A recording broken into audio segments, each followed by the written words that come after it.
Hello everybody, welcome to the round of 64 Starter Deck Madness Jamesdub tournament.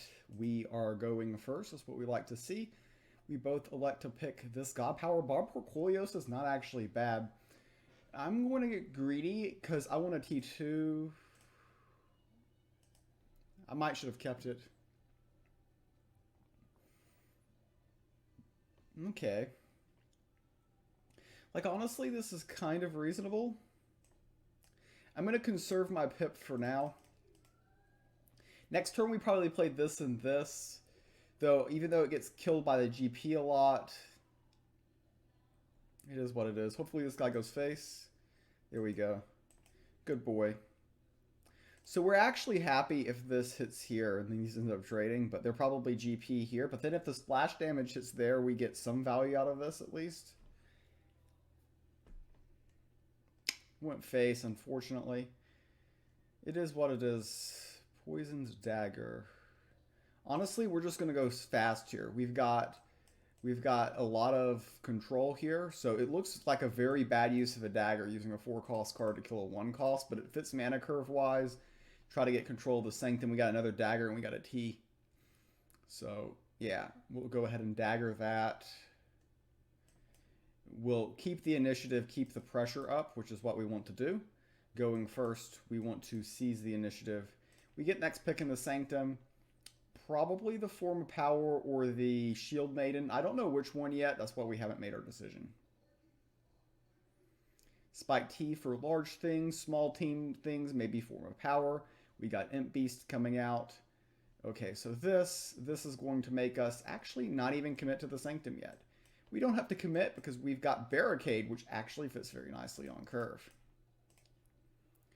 So we have just a lot of pressure. I know that dagger on the hog looked reckless, but it is what it is. So they're using their GP. That did delay them a lot tempo-wise. This can go either here or here, and GP can finish. We can still grab tempo with Shield Maiden, go to the face. He killed our Confused minion, which I think we're happy with. In fact, we can buy Form of Power and this. So that is exactly what we're going to do. Go ahead to GP to get rid of that. Form of Power to get rid of this. And just, again, continuing to just pour out insane amounts of pressure here. I don't actually have to commit to this yet. So we're just going to go face. Yeah, this is pretty good. Valka's Discovery. I don't think we want this, but I mean, they can do this and this. They can hide this, but this guy's 50-50 to miss. So the interesting thing, if it hits there, Valka's Discovery, it becomes A-line. It hit the 3-2, so these two will end up trading. We still go face with these. We get them very low, and our GP can kind of act as a shield and hide things. So they're delaying to get by the barricade. So the barricade's actually serving a fantastic use at the moment. We will go ahead and just do this. There's not really a way to AoE Rapture to exploit. So we're keeping up with the pressure. And this is a difficult situation for our opponent here. We can kill this, but this does represent 6 points of damage. They can kill this, GP hit here, hope this hits there, and this isn't exactly lethal, but yeah, they can't stop us. Good start to that game. That's how you start a deck. Game number 1 went our way in the starter deck mirror round of 64 Jamesdub event here. We're going second in this game. We went first last game and showed you how to play when going first, seizing the initiative and never letting go. Now we will be the player going second and hoping that what we did to our opponent does not happen to us. Okay, Hunt Warden is good. Jail Beast is good. Docksides is vulnerable, but we're going to keep it. Not the best, not the worst. I feel like statistically I'm more likely to do worse if I mulligan that. That was my feeling. Okay, so if they dockside, so our docksides are probably going to end up trading with each other. Dockside Hog is a great open for them. That being said, we've got a pretty good counter to this. We do this. Next turn, we play the Hunt Warden. The Hunt Warden goes very nicely into the Wild Hog. So the dockside trades here. They'll get a little bit of the early tempo that we had last game, and ooh, the barricade is a critical card for them. And we will have to play the Hunt Warden. And do we attack here or do we pass? And I think we're just going to attack. Now I know they can GP here, and then we get this attack, and this is 50-50 to hit here. But this is also kind of can hit there. The barricade actually getting value, which isn't something that always happens, but it will in this situation. They attack with this first, which order of operations wise is bad.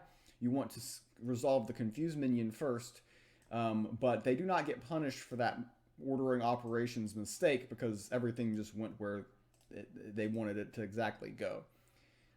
It's always convenient when that happens. I like to play the hidden one because the Jail Beast kind of just gets eaten by the dockside with no real positive things. And everything that we did right last game with the early tempo and the going first advantage is exactly what's happening to us in reverse in this game. Even a one ordering operation mistake isn't going to slow down this great start from our opponent here. Trying to seize back the board. We know they got the Vow, so I know they can peel this, but we're getting some value here by forcing them to vow this instead of GP it. So yeah, we knew they bought the Vow from the Sanctum. Again, the compounding interest of going first and keeping the initiative is exactly what is happening there. And they're gonna they're gonna GP and they're gonna continue face here, but we're at 16. We have done a great job this game of surviving the early storm, and we're not completely out of this. We have gotten back control of the board. We are down 3 cards in hand, but we've got them on the board here. The Spike T doesn't have a target. I mean, we don't really have a play for next turn, which is very awkward, but we might not be out of this quite yet. All right, they got the Penician Messenger, so first we want to resolve the confused. And it goes the exact place we do not want it to go, which is very inconvenient. What I am going to do is I am going to go ahead, heal this 1 point of damage, and just chip away that way. The Sanctum is pretty bad. I mean, Volca's Discovery hurts me. This dies to Volca's Discovery. We're in an awkward spot where both of us can kind of play the Sanctum game. And they're going to just going face. They're just going face. Do they have something from the Sanctum that they wanted to buy is my first question. And I think the answer to that is they want the Archer, which is interesting. Okay, the Form of Power. Form of Power is great. The Poison, the Dagger. And now we grab initiative here. So we have been on the back foot, but now the Form of Power opportunity. We can peel this minion, and we have climbed our way back into this. This was looking really bad. Now it looks like we've got a fighter's chance. Unfortunately, the Fellow Tracker isn't really a card that I can expand upon this board presence with, but we've got the Spike T for big threats. The GP there isn't super value for our opponent, and we're just continuing pushing forward here. We know next turn they've got 7. Well, okay, there's no next turn. They concede.